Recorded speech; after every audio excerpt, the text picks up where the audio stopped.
আমাদের আজকের রেসিপি পেঁয়াজের কলি ভাজি, সাথে কিন্তু আলুও থাকছে।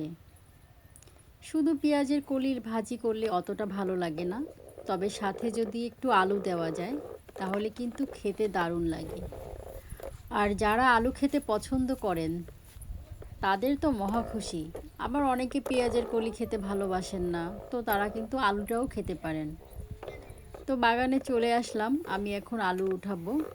তো আপনাদের যাদের বাসায় ভাদ্র আশ্বিন বা কার্তিক অগ্রহায়ণ মাস, এই মাসগুলোতে আলু থেকে গজ জ্বালিয়ে যায়, হয়তো বা বাসায় রান্না করার জন্য আলুগুলো কিনে নিয়ে আসা হয়, কিন্তু সেই আলুগুলো গজ জ্বালিয়ে যায়, অনেকে ফেলে দেন। আলুগুলো ফেলে না দিয়ে যদি এই আলুগুলো জমিতে রোপণ করেন বা কোনো টবের ভেতরে মাটির নিচে রেখে দেন, তাহলে কিন্তু আমার মতন আপনারা এরকম সুন্দর সুন্দর আলু পেতে পারেন। তো এভাবে যদি আলুগুলো রোপণ করা হয় তাহলে কিন্তু লস হয় না, বরঞ্চ লাভই হয়। দেখেন কত সুন্দর সুন্দর বড় বড় আলু পেয়েছি আমি। আমার রান্নাঘরে এই আলুগুলো গজ জ্বালিয়ে গিয়েছিল এবং আমি আলুগুলো রোপণ করেছি। তো আমি এখন পেঁয়াজের কলি উঠিয়ে নিচ্ছি। পেঁয়াজের কলিতে কিন্তু অনেক স্বাস্থ্য উপকারিতা আছে, অনেকে খেতে চান না, তবে আপনারা যদি জানেন অনেক রকম স্বাস্থ্য উপকারিতা আছে, আশা করি খাবেন। পেঁয়াজের কলি বা পেঁয়াজের পাতা হাড়কে শক্ত করে, উচ্চ রক্তচাপ কমায়, হজমে সাহায্য করে, কোলেস্টেরল দূর করে, হৃদরোগের ঝুঁকি কমায়, ক্যান্সারের ঝুঁকি কমায়, শ্বাসযন্ত্রের কাজে সহায়তা করে, পাকস্থলী জটিলতা প্রতিরোধ করে এবং পেঁয়াজের কলি চুলের জন্য ভীষণ ভালো। তো আপনারা কিন্তু অবশ্যই খেতে পারেন, কারণ 12 মাস কিন্তু পেঁয়াজের কলি বা পেঁয়াজের পাতা পাওয়া যায় না। এখন যেহেতু শীতের সিজন এবং এগুলো অনেক পাওয়া যাচ্ছে, এখন যত বেশি বেশি করে খেয়ে নেওয়া যায় স্বাস্থ্যের জন্য ততই ভালো, এবং ভালো কিন্তু সবজি হয়। এবং আমার কাছে মনে হয় বড় থেকে ছোট সবাই কিন্তু এই পেঁয়াজের কলি বা পেঁয়াজের পাতা ভীষণ পছন্দ করে।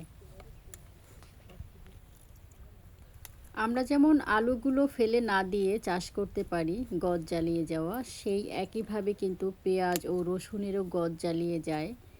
সেক্ষেত্রে কিন্তু আমরা সেই পেঁয়াজ ও রসুনগুলো বিভিন্ন জায়গায় রোপণ করে, যেমন মাঠে, বাড়ির আঙিনায় বা ছাদে, টবে, এ সমস্ত জায়গায় কিন্তু আমরা এগুলো রোপণ করতে পারি এবং এগুলো থেকে সবজি পেতে পারি। এবং নিজের বাগান থেকে বা নিজের হাতে তৈরি সবজি খাওয়ার মজাই আলাদা। চলে আসলাম রান্না করতে, তো চলুন কোটা বাটা করে নেই।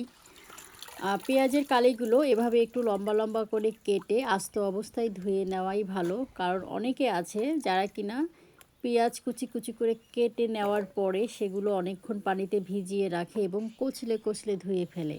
তো সেই ক্ষেত্রে যেটা হয় যে পেঁয়াজের কলি বা যে কোনো সবজিতে যে ভিটামিন থাকে, সেই ভিটামিনটা কিন্তু এত কচলে ধোয়ার কারণে এবং কুচি কুচি করার পরে ধোয়ার কারণে সেখান থেকে যত ভিটামিন আছে সেগুলো কিন্তু পানির সাথে বেরিয়ে যায়। তো আমাদের খেয়াল রাখা উচিত, আমরা যদি সবজি থেকে পরিপূর্ণ পুষ্টি পেতে চাই তাহলে অবশ্যই আমাদেরকে আগে ধুয়ে নিতে হবে, পরে কাটতে হবে। আর যদি আমরা আগে না ধুয়ে পরে ধুই, কাটার পরে, তখন কিন্তু আমরা যতটুকু পুষ্টি পাওয়ার কথা বা ভিটামিন পাওয়ার কথা সবজি থেকে সেটা কিন্তু আমরা পাবো না। আমি কড়াইতে আগে শুকনো মরিচ দিয়ে নিয়েছি, একটু কালো হয়ে আসলেই তেল দিয়ে নিলাম। এখন নেড়ে চেড়ে নিব। এই পর্যায়ে আমি দিয়ে নিচ্ছি কাঁচামরিচ কুচি ও পেঁয়াজ কুচি। তো পেঁয়াজের কলি ভাজিতে পেঁয়াজ কুচি না দিলেও চলে, তবে আমি অল্প একটু দিয়ে নিলাম, আপনারা এটা নাও দিতে পারেন। তো এখন একটু নেড়ে চেড়ে নিব। আর একটু লাল হলে পরে আমি এখানে প্রথমে দিয়ে নিব আলু কুচিগুলো এবং সাথে সাথেই আমি পেঁয়াজ কলি কুচিগুলো দিয়ে নিচ্ছি। এখন দিয়ে নিচ্ছি পরিমাণ মতন লবণ। এখন ভালো করে নেড়ে নিচ্ছি। তো পেঁয়াজের কলি ভাজি আপনারা এমনিতেও করতে পারেন, তবে আলু দিয়ে করলে খেতে কিন্তু অসাধারণ লাগে। এখন দিয়ে নিচ্ছি সামান্য পরিমাণের লবণ, আমরা তো অত হলুদেতে করব না, একটু সবুজ সবুজ ভাব থাকবে, এই জন্য হলুদের পরিমাণটা একটু কমিয়ে দিলাম। তো পেঁয়াজের কলি ভাজতে বেশি সময় লাগে না, আর যেহেতু এখানে পানি দিব না, ঘন ঘন নাড়তে হবে। আর নিচ থেকে যদি পুড়ে যায় তাহলে খেতে কিন্তু ভালো লাগবে না। যেহেতু এখানে পানি দেওয়া হয়নি, তো ঘন ঘন নাড়তে হবে এবং খুব সহজে এবং অল্প সময়ের ভিতরে কিন্তু হয়ে যায়। এখন এই পর্যায়ে আমরা দিয়ে নিচ্ছি ধনিয়া পাতা কুচি। ধনিয়া পাতা কুচি দিলে খেতে আরও দারুণ লাগে, সুন্দর একটা সুঘ্রাণ আসে। তো হয়ে গেছে আমাদের পেঁয়াজের কলি ভাজি। তো আপনারা কিন্তু এভাবে পেঁয়াজের কলি ভাজি করে খেতে পারেন। খেতে কিন্তু দারুণ লাগে। গরম গরম ভাতের সাথে পেঁয়াজের কলি ভাজি আর সাথে আছে আলু। খেতে কিন্তু অসাধারণ হয়েছিল। এতক্ষণ সাথে থাকবার জন্য সবাইকে অসংখ্য ধন্যবাদ। আল্লাহ হাফেজ।